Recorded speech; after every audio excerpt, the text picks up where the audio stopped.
दोस्तों, आज हिंदुस्तान के 33 लाख पूर्व सैनिकों को चाचा चौधरी का सैल्यूट। जिनमें सैनिक तो हैं ही, वेटरन इंडिया में शामिल होने से पहले ये बात मुझे उनकी बहुत अच्छी लगी थी कि चाहे उनके ग्रुप में, उनके परिवार में एक जनरल हो, चाहे ब्रिगेडियर, चाहे कर्नल, सब इक्वल हैं, सैनिक हैं। एक वंडरफुल सुझाव ये जिसने भी दिया था, बहुत ही अच्छा दिया।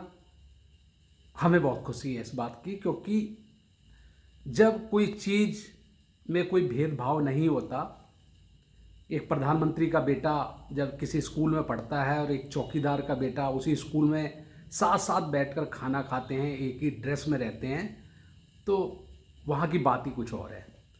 वही चीज़ सेना में है कि भेदभाव तो बहुत होता है सेना में सर्विस के दौरान, लेकिन वहाँ से आने के बाद जब सबको एक सैनिक ही कहा गया है, तो एक सैनिक खुलकर कोई सुझाव दे सकता है। और उसी की बदौलत आज मैं तिरंगे के सामने, जिसे मैं बार बार सल्यूट करना चाहूँगा क्योंकि मैं उसे अपनी माँ समझता हूँ, मैं बैठा हुआ हूँ उसी बात से। और आज एक जनरल की ही बात हो रही है, एक ऐसे जनरल की जिन्होंने कुछ समय में ही लोगों के दिलों में जगह बना ली थी। मैं दिल नहीं बोलूँगा, मैं रूह बोलूँगा। जनरल रावत साहब की बात कर रहा हूँ मैं। सरकार के दिलो दिमाग में भी उन्होंने एक अच्छा अस्तर बना लिया था अपना, जिसकी वजह से सेना अध्यक्ष के बाद एक नई पोस्ट बनाई गई, शुरुआत की गई उसकी, और उसका चीफ उन्हें बनाया गया। यहाँ तक सब कुछ ठीक था, लेकिन यहाँ के बाद आज मुझे बहुत अफसोस हो रहा है। आज ये जो कंसेप्ट जिसका मैंने कल फेसबुक पर वादा किया था, वादा मैं पक्का निभाता हूँ, जान मेरी जा सकती है लेकिन वादा नहीं टूट सकता। इसका नाम ही मैंने रखा है, जैसा कि मैं हमेशा अपने आइकॉन मोदी दादा को सुझाव देता रहता हूँ। 900 सुझाव अपनी सर्विस के दौरान मैंने सेना में दिए, जवानों के वेलफेयर के लिए, और जिसे माना गया। सीओ ने बहुत अप्रिशिएट किया और उसे माना। उन सीओ के उंगलियों में नाम मुझे याद हैं। कर्नल मनोहरन सिंह इस समय पूना में मौजूद हैं, मेरे साथ व्हाट्सएप पे जुड़े हुए हैं। ब्रिगेडियर कोहली साहब जनकपुरी दिल्ली के, जो मेरे साथ व्हाट्सएप पे जुड़े हुए हैं। ब्रिगेडियर ठाकुर साहब बीजी रुड़की के, जो मेरे साथ व्हाट्सएप पे जुड़े हुए हैं।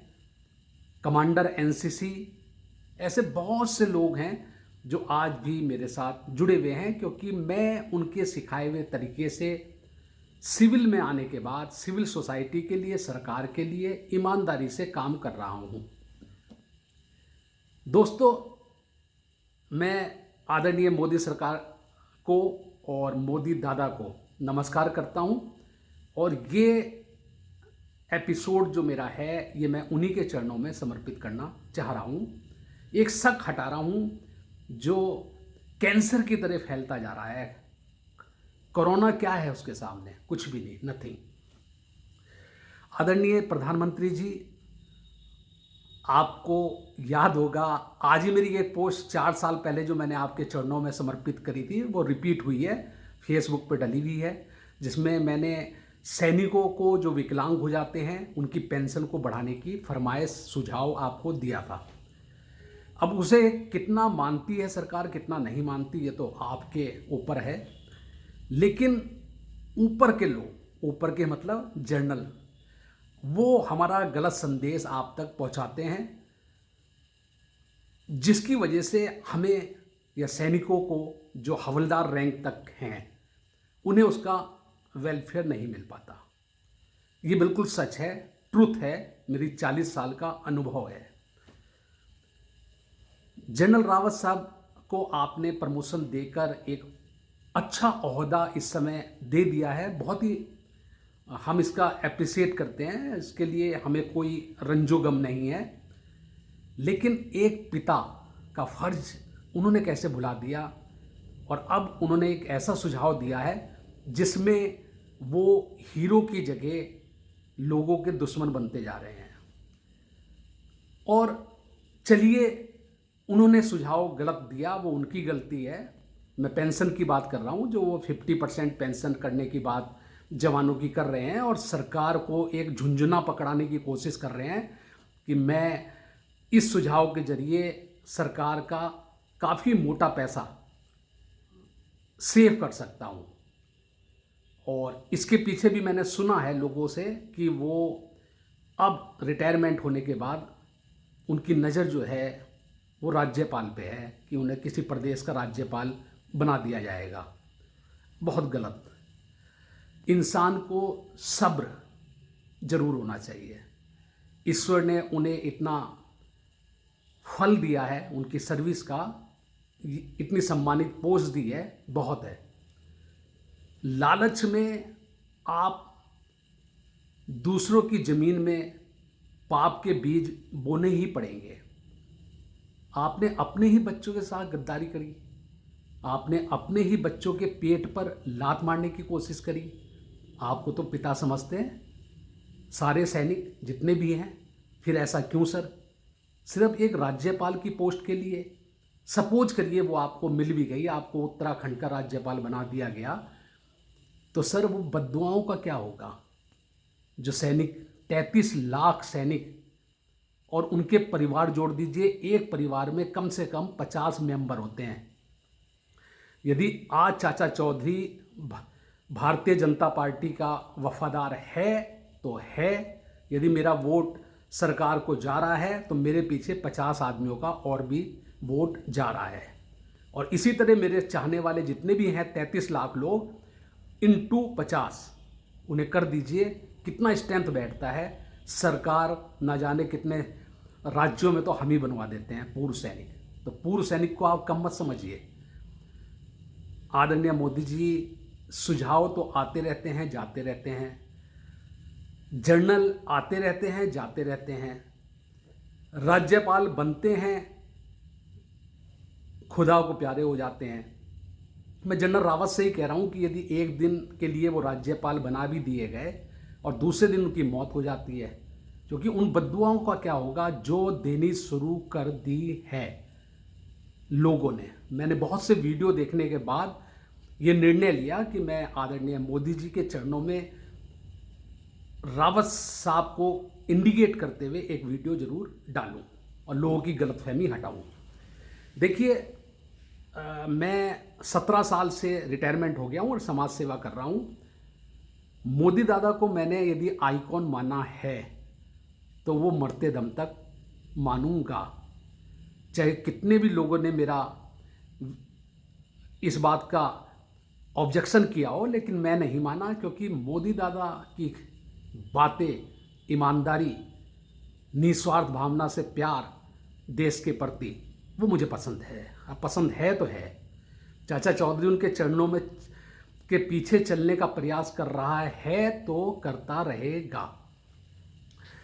आदरणीय मोदी दादा जी कहते हैं कि एक मछली पूरे तालाब को गंदा कर देती है। जनरल रावत के सुझाव ने धीरे धीरे समाज में एक भ्रांति सी फैला दी है और उसमें आपका नाम भी शामिल हो चुका है, क्योंकि लोग ये मान रहे हैं कि सारी गलती जो है, ये सुझाव क्या दिया, मोदी जी से एकदम मान लेंगे।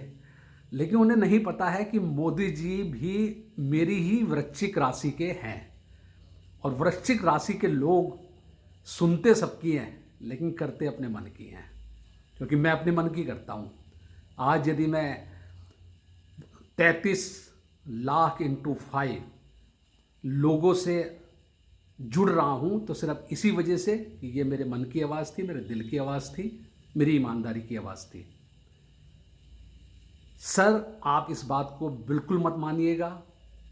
बस थोड़ा सा ये अंदाज़ा लगाइएगा कि यदि ऐसा हो गया तो क्या 91 दोबारा नहीं आ जाएगा। 91 में आपको याद होगा मेरी शादी थी और मंडल के लोग हड़ताल में सड़कों पे उतर आए थे। युवाओं ने इतना बुरा हाल किया था कि मैं अपनी बारात राजस्थान तक भी नहीं ले जा पाया था। अंत में रुड़की में ही मैंने अपनी शादी करनी पड़ी। यदि देश के सैनिक जो सर्जिकल स्ट्राइक दुश्मन के घर में जाके करते हैं, यदि वो ज़मीन पे उतर आए, वो धरातल पे उतर आए, तो सोचिए सर क्या हाल होगा देश का। और सारा जो हांडी है वो सरकार के ऊपर फूटेगी। यही हम नहीं चाहते, क्योंकि ऐसी सरकार हमें ज़िंदगी में फिर कभी नहीं मिल सकती, इस जन्म में तो नहीं मिल सकती, और हम आप लोगों को खोना नहीं चाहते। ये सुझाव तो आते रहते हैं, जाते रहते हैं सर, इसे निगलेक्ट करिए बिल्कुल। एक बयान दीजिए सर जल्द से जल्द, क्योंकि पानी मैला होता जा रहा है। मैं रोज़ देख रहा हूँ एक ना एक वीडियो जो मोदी जी को गाली देता है, जबकि मोदी जी की कोई गलती नहीं है इसमें एक जनरल रावत साहब ने एक स्वार्थ में पड़ के राज्यपाल बनने के चक्कर में एक यदि सुझाव दे दिया, तो इसमें मोदी जी की क्या गलती हो गई, मुझे ये बता दीजिए। मैं जनता से भी ये पूछना चाहता हूँ, मैं सैनिकों से भी ये पूछना चाहता हूँ जो ये गलत बात कर रहे हैं कि वो सड़कों पे उतर आएंगे, ऐसा करेंगे, वैसा करेंगे। नहीं, रॉन्ग। अनुशासन में ढले हुए, अनुशासन सेना ने आपको सिखाया है, उसमें रहिए। हम हैं बात करने के लिए, चाचा चौधरी है। चाचा चौधरी पीएमओ की सर्जिकल स्ट्राइक कर सकता है, पीएमओ ऑफिस की, जिन्होंने चाचा चौधरी को पिछले 5 सालों से आज तक मिलने का समय नहीं दिया आदरणीय मोदी जी से, तो वो आपके लिए सारे सुझाव भी वहाँ पहुँचा सकता है, जिसने 900 सुझाव तो अपनी सर्विस के दौरान सेना में दिए हैं और उसे मनवाया है। तो आप विश्वास करिए, सरकार पे विश्वास करिए। जनरल रावत की बात छोड़ दीजिए, जनरल रावत साहब तो कल रिटायरमेंट हो जाएंगे या आने वाले समय में दूसरे जनरल आएंगे। जनरल तो आते रहते हैं, जाते रहते हैं, लेकिन सरकार ऐसी ईमानदार दोस्तों मिलनी मुश्किल है। इसे संभाल के रखिए। और मैं उन जनरलों से भी कहना चाह रहा हूँ कि अपने स्वार्थ के लिए आप ऐसा खेल मत खेलिए। एक भिखारी भी अपने बच्चों के लिए इतना पैसा कर जाता है मांग मांग के कि उसके बच्चे को सर्विस भी करने की ज़रूरत नहीं पड़ती। ये मेरा अनुभव है, क्योंकि मैं भिखारियों की भी सर्जिकल स्ट्राइक कर चुका हूँ रुड़की में। और जनरल साहब आपने ऐसा सुझाव दिया, आपकी सोच को क्या हो गया सर? इतना स्वार्थ में अंधे हो गए आप। चाचा चौधरी खुले रूप में आपसे ये बात कह रहा है। कौन किसका बिगाड़ सका है सर? हर गोली पे हर इंसान का नाम लिखा रहता है। यदि चाचा चौधरी की मौत किसी गोली से होनी है तो वो होनी है, कोई किसी का कुछ नहीं बिगाड़ सकता। और जनरल्स लोग आर्मी में कितना आराम की ज़िंदगी गुजारते हैं ये सबको पता है, ये कोई कहने की बात नहीं है। 10-10 हेल्पर्स रहते हैं आपके पास। एक जनरल के पास तो 50 या 100 के करीब हेल्पर्स होते हैं, गार्ड्स होती है, कुक होते हैं, धोबी होते हैं। क्या क्या बताऊं सर मैं? यदि मैंने बताना शुरू कर दिया तो पैंटें ढीली हो जाएंगे सर आप लोगों की। हेल्पर का मुद्दा पहले भी उठा था कि वो नहीं होना चाहिए यहाँ पर। अपने पैसे खर्च करिए और उसे लीजिए आप अपने नौकरानी, जैसे हमने नौकर लगा रखे हैं यहाँ पर रिटायरमेंट होने के बाद 2000 रुपये देते हैं, पोछा करती है नौकरानी आके, तो आप क्यों नहीं सर? सप्लाई डिपो से आप लोगों के कुत्तों के लिए हमारे हिस्से का मीट चला जाता है, कलेजी, गुर्दे हमारी थाली में कोई आते हैं वो तो सब आपकी जनरलों की थाली में चला जाता है। मैंने श्रीनगर में खुद देखा है, खुद पूछा है सप्लाई डिपो से, खुद आपके हेल्पर आते हैं वहाँ लेने के लिए। तो सर यदि मैं खोलने लगा आपकी बात या फौज की बात, पिछले 40 साल का इतिहास, तो आपको भी बुरा लगेगा और शायद देश को भी बुरा लगे। तो इसलिए जो छुपी हुई बातें हैं उसे छुपी रहने दीजिए। आप सुझाव दीजिए, आप सुझाव ये दीजिए ना मोदी जी को कि इतने सालों से मेरे सुझाव देने के बाद मैंने ये सुझाव दिया था सर कि जो पे कमेटी है उसमें एक हवलदार की तरफ से एक हवलदार भी रैब भेजा जाए जो जवानों की तकलीफ़ों को वहाँ पर बता सके और पे कमीशन उसी लिहाज से आउट हो सके। जनरल साहब ने ये क्यों नहीं करते? वो तो आज तक उन्होंने ऐसा इसमें रोक लगा दी, कोई ऐसा कैंडिडेट्स हमारा नहीं जाता पे कमीशन में। This is the wrong procedure. कहाँ ईमानदारी आई है इसमें? हाँ, अफसरों के पक्का वहाँ पर कमेटी में आदमी होते हैं जो अफसरों की बातें पूरी करा देते हैं। आपको सुझाव ही देना है तो इतने साल आपने गवर्नमेंट का करोड़ों रुपए खा लिया। जो आदमी ज़्यादा सर्विस करता है तो नेचुरली वो तो ज़्यादा पे लेगा ना। तो जवान तो 17 साल, 18 साल, 19 साल, 24 साल पे एंड हो जाता है। तो उसने क्या लिया गवर्नमेंट से? गवर्नमेंट से पैसा तो आप ले रहे हैं, आप लूट रहे हैं गवर्नमेंट को 35-35 साल सर्विस करके, और फिर 100% आपने कर दिया। आप इसे उल्टा कर दीजिए ना। आप इसे उल्टा करके जो 35 साल करता है उसे 50% पैसा मिलना चाहिए, आधा मतलब। और जो जवान है, जो 16 साल करता है, 17 करता है, 24 तक करता है, उसे 100% कर दीजिए। पिछले 50 सालों से आप इसी तरह तो खा रहे हैं 100% लेके। तो आप कुछ साल कम से कम जब तक मोदी सरकार है तब तक जवानों की 100% कर दीजिए और आप लोग नीचे आ जाइए रिश्वे, मतलब इसे उल्टा कर दीजिए। ये होता है सुझाव। तो मेरा मुंह मत खुलवाइएगा।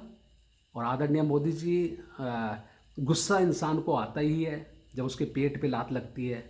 हमने तो कमर पे लात खाई हैं। हमारे साथ भी बहुत जनरल ने नौकरी करी है।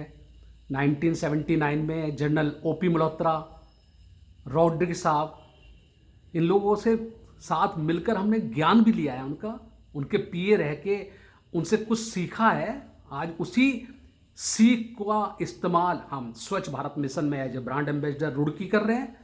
आपने हमें ब्रांड एम्बेसडर बनाया, हम रुड़की के लिए काम कर रहे हैं। आपके सारे कंसेप्ट, सबका साथ, सबका विकास और सबका विश्वास, इस पर भी काम कर रहे हैं। सरकार के हर काम को निस्वार्थ भावना से जमीन पे उतारने का काम हमारे जैसे प्रतिनिधि फौजी आदमी कर रहे हैं, बिना किसी स्वार्थ के। हमें कुछ नहीं चाहिए आपसे, ना कोई सम्मान, ना कोई सर्टिफिकेट, ना अपने बच्चे को नौकरी। क्योंकि नौकरी भी आजकल उपनल जैसे लोग, नेता लोग अपने बच्चों को लगा देते हैं, हमें ऑब्जेक्शन करके उन्हें उतारना पड़ता है। लास्ट ईयर ऐसा ही किया था। उपनल बना है सैनिकों के लिए, उनकी नौकरियों के लिए, उनके बच्चों की नौकरियों के लिए, नेता लोग अपने बच्चों का लगा देते हैं। मोदी सरकार, आपको क्या क्या बताऊं, आप लोन देते हैं बैंक से, नेता लोग अपनी बीवी को नाम से लोन ले लेते हैं जिन्हें अथराइज भी नहीं है। अभी कल ही मैंने अखबार में पढ़ा। तो सर, भ्रष्टाचार तो हर जगह है, चाहे सेना हो और चाहे सिविल समाज हो। सिविल समाज में नज़र आ जाता है, सेना में नज़र नहीं आता, क्योंकि वहाँ मुंह खोलना बहुत मुश्किल है सैनिकों का। हाँ, रिटायरमेंट के बाद अलग बात है कि आप कुछ भी कह सकते हैं। तो आज के लिए इतना ही सर। मेरी आपसे इल्तिजा है कि चाचा चौधरी जी की बात पर गौर करके सैनिकों के लिए इस तरह का कोई भी निर्णय मत लें जो उनके पेट पे लात लगे। हाँ, कमर पे लात आप जितनी भी मारनी है, हम खाने के लिए तैयार हैं। हम देश हित के लिए अपनी जान देने के लिए तैयार हैं, लेकिन हमारे बीवी बच्चों को एक दाल, एक सब्जी, एक रोटी और एक अच्छे स्कूल में पढ़ाई के लिए शिक्षा यदि मिल जाए, इतनी सी ही तो पेंशन हम मांग रहे हैं। जो ज़िंदगी हमने, जो जवानी हमने फौज को दे दी। जिस समय, मोदी दादा आपको भी हंसी आएगी एक डायलॉग पे, कि जिस समय मोहब्बत का वक्त होता है उस समय फ़ौज हमारी जवानी ले लेती है। हम बॉर्डर पे खड़े हुए देश के लिए, देश की जनता के लिए अपने बीवी बच्चों को छोड़ देते हैं, उनकी मोहब्बत को छोड़ देते हैं। और जब मोहब्बत का वक्त आता है उस समय हम बूढ़े हो चुके होते हैं। आप देख सकते हैं 61 ईयर्स का ये बूढ़ा सैनिक आपके सामने फिर भी ईमानदारी के साथ काम करने का वचन दे रहा है। तो मेरी आपसे बार बार इल्तिजा है कि रावत साहब का ये सुझाव क्रॉस होने के सिवाय कोई रास्ता नहीं है। अदरवाइज भारत में एक बहुत बड़ा बवंडर मचेगा। पिछली बार आपने देखा होगा कि एक सैनिक, अन्ना जी ने एक केजरीवाल पैदा करके छोड़ दिया था, जिसने नाक में दम कर रखा है दिल्ली की जनता के। गलत निर्णय लेते हैं, कितने लोग मरा देते हैं, कोरोना में कितने लोग मर रहे हैं। यदि पूरी सेना उतर आई, उस समय तो अन्ना जी उतरे थे, आप सोचिए ना जाने कितने अन्ना यदि उतर आए तो ना जाने कितने केजरीवाल उसका फ़ायदा उठाकर, मेरी इशारा आप समझ रहे होंगे, उसका फ़ायदा उठाकर सरकार बना लेंगे और फिर हमें आपसे वंचित होना पड़ेगा, जो हम होना नहीं चाहते। Thank you very much sir. मैं ब्रांड एम्बेसडर वाई के चौधरी, स्वच्छ भारत मिशन रुड़की। मैं दिव्यांग हूँ एक पैर से 50%, लेकिन मुझे कोई दुख नहीं है कि मैं सरकार की नीतियों पर चलने का प्रयास कर रहा हूँ। Thank you sir, thank you.